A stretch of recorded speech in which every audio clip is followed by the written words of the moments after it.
I can totally see us cooking in this kitchen. I can totally see us cooking like pros with natural gas. Oh, I would love to soak in that tub.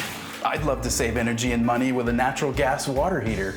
I can imagine cuddling up in here. Because natural gas heating keeps the house comfortable when we need it. We have to get this house. We have to get natural gas. We're investing in infrastructure to help bring comfort and savings to you. Visit centerpointenergy.com/natural gas benefits. CenterPoint Energy, always there. Really happy for our guys. It's been obviously a hard month of February and a hard year. But their spirit yesterday, I felt a spirit in practice yesterday that was pretty good. As good as I've seen in a while. And then we went out and played that way today. We created a presence at the rim offensively and defensively early in the game that gave us confidence. And then A.J. Lawson, even though he didn't score in the first half, was phenomenal on his defense on Severe Wheeler. And the guys behind them then did their jobs too. I'm just really happy for our guys. They contrary to maybe popular belief sometimes, we've established a mindset of winning in our locker room.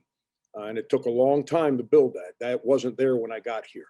And our guys believe that we should win. And when we don't, it really, really hurts them. And but we finished the month with a win, played pretty well. So we got to be positive and come back tomorrow, have a pretty good workout, and stay in a positive place as we move forward. Joe? Coach, you just touched on this, but what does it say about the resolve of this team? Because I think it could have been easy to say, you know what, we've lost 6 in a row, let's pack it up. But that clearly is not the case with your group, with the way they played today. Yeah, it's Joe, that's why I was excited about this team this year and still am. I mean, it's not like we've thrown in the towel. It's been a hard year for everybody, not just us in basketball, for everybody.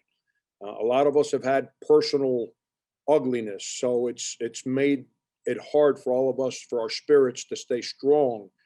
And then, I'm not going to keep regurgitating what we went through in December and the first half of January. It is what it is. And then, we played we beat Florida, and we had 4 or 5 at home. But 4 of those 5 games were against 4 teams that are top 10 in the country defensively. And it just, we couldn't score. And then we lost our fight a little bit the last couple games. And that's what was disappointing to me, is that our fight, which is something that we just never do around here. And but like I said, the spirit was good yesterday. I felt it. The vibe was real good in the locker room before the game, and then the way we started the game. I mean, when's the last time we threw a ball in the post and scored? That's how we started the game. And that's, we can say, well, this, that. We all have something that we enjoy in what we do. I love watching guys post up and catch it and score. It makes me feel better. So it makes me, puts me in a better place as I'm coaching basketball. And that's the way we started. So it gave everyone confidence, man. We threw it to a guy that caught it and actually scored. John Del Bianco? Frank, given the way Trey Hannibal's week started, just how gratifying is it to see him get on the court and just have the type of game he did today? I think he matched a career high with points, set a career high with rebounds, and had a lot of steals as well. Really proud of him, man. He's a really good kid. He's a really good player. This year's just been, I don't know how to explain it to you. And everybody wants to, react like he committed some crazy thing, and and Frank hates him, and it's the world we live in today, man.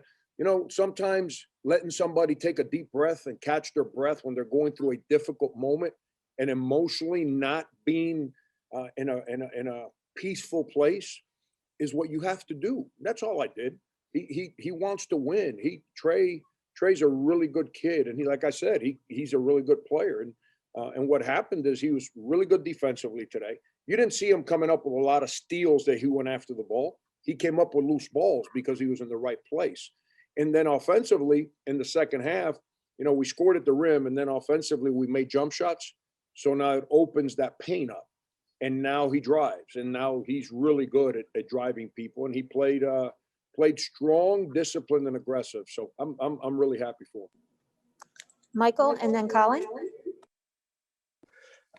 Frank, I know you've talked all year about defense and needing to play more connected and more physical, and it seemed like today, I mean, might have been one of the better days for the Cuban pack line that you've been talking about. I mean, just how did it look out there to you? And just, is this closer to Frank Martin basketball in terms of just effort and what we saw out there today? Yeah, like there's a play that we didn't come up with the ball, but we created a loose ball, and it was in the first half. First, I can't remember, but we fought and fought and fought and fought. And Justin goes airborne into their bench going after a ball. When's the last time we did that? We hadn't done that in forever. That's the spirit I'm talking about. And then the other part of the game where I was really, where that defense that you're talking about showed its head and was so good for us, is they come out of the half and they're down, they're at home, and they're playing really well coming into this game, and they start scoring. And I think they cut it to 5, if I'm not mistaken. And after the year we've had, our guys might have hung their heads. They could have said, here we go again, man. But instead, man, we locked in defensively and came up with 4 consecutive steals that became 4 open court baskets and game. Not game, but you popped the game back open, and then we obviously protected that lead the rest of the way. So big part of what I believe in is defense and spirit. You got to have those 2 things. If not, I'm not at peace with what I'm doing. And we've showed it. This team had it last year. Unfortunately, this year, just the parts haven't worked as well sometimes, and for whatever reasons. And we did it today. Colin? Frank, 2 questions for you. Just how nice was it to finally see some fast break opportunities happen for you guys, and your guys be able to get out and run in the open court like I know you guys like to do? Yeah, absolutely, Colin. It's because we've been practicing for a month now, and we get to work on some things that we didn't get to work on for 7 weeks. I get the fact that some people look at this as a disappointing season. Man, are you kidding me? After what our team's been through, there's nothing disappointing about what we're doing. On the contrary, anybody that watches these kids should be excited that in the middle of conference play, after not practicing for 7 weeks, that these kids continue to grow and find resolve. Look at Keyshawn Bryant. Keyshawn Bryant, this is why I coach. I don't coach for wins and losses. Never have, never will. Keyshawn Bryant used to not say a word. He's become our team leader in the last 2 weeks. His positivity, his voice, his guidance has given me a voice to follow now. And now all of a sudden, guess what? Other dudes are starting to play with that same kind of discipline and energy and positivity. So now I get to coach basketball rather than be a psychologist. And, this is why I coach. I don't, everyone thinks that coaching is about winning and losing games. No, that's what you guys judge me on. I don't worry about that. I worry about why I coach, which is to see guys grow as people. And how validating was it to just see Jermaine have the game he had and impact you guys on both ends of the court? Yeah, it's all Keyshawn.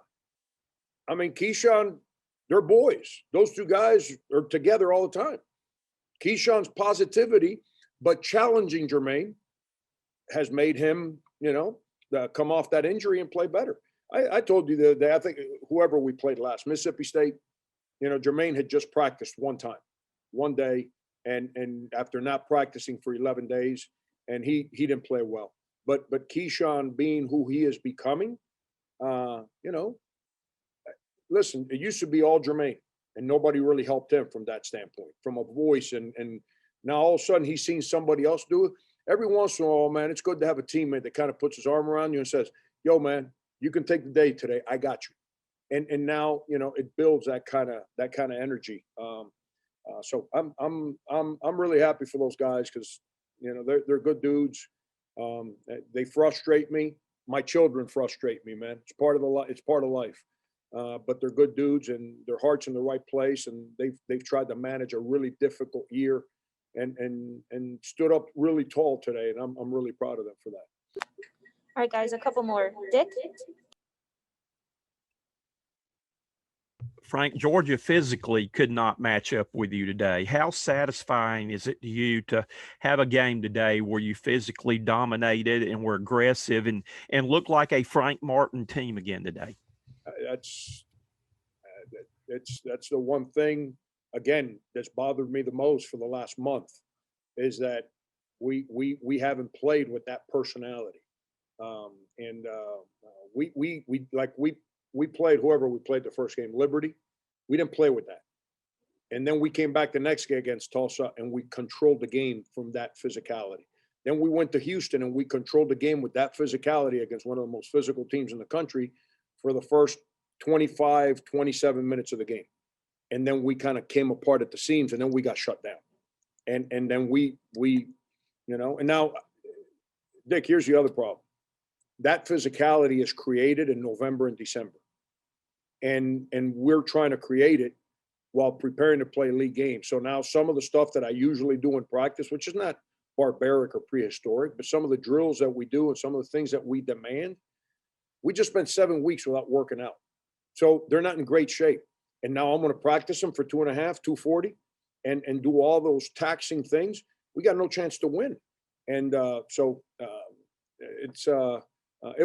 for me, I see my team play with that spirit. There was a play in the first half, right when we were creating that separation, where it was loose ball, and then their guy was going after loose ball in the corner, and I don't know how Keyshawn came up with the ball. He kind of dove over the guy, beat him to the ball, and then we threw it, and we made a layup on the other side. Those plays give your team life, man, and we've been missing that. No surprise, and all of a sudden our jump shot goes in today. It's funny how that works. All right, guys, 2 more. Joe, and then the last question will be for John. Go ahead, Joe. Coach, I'm just curious on your thoughts about Minot, his development, and I thought he had a very strong impact today in the beginning of the game to help set that tone inside. You referenced just how has he developed in the short time he's been with you guys and his impact today? It gives us a presence at the rim. I mean, he blocks shots. When you pass it to him, he catches it. He don't trip on his feet. They called him for an offensive foul on one play. It's going to happen, but when's the last time you saw us post up and somebody throw it in there? Our players have confidence in him that he knows what he's doing in there. He's practiced with us for a month now. Just like everybody else. He showed up on January the 6th. He didn't get to practice till January 16th. But his challenge right now is he's got to get in shape.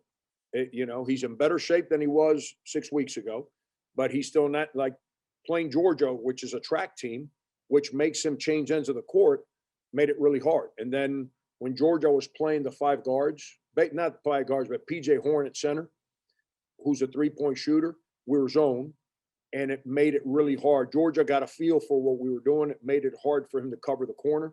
So then I took him out, but then the other guys played so well, I just ran with them. So we got contributions from, I've been really frustrated with Wildens. He actually scored today at the rim in the second half. Jermaine, Trey Hannibal, Jalen didn't play well early. Then he played really well defensively in that second half. And, everyone contributed, but Trayvon gave us that personality early in the game. Last question to John.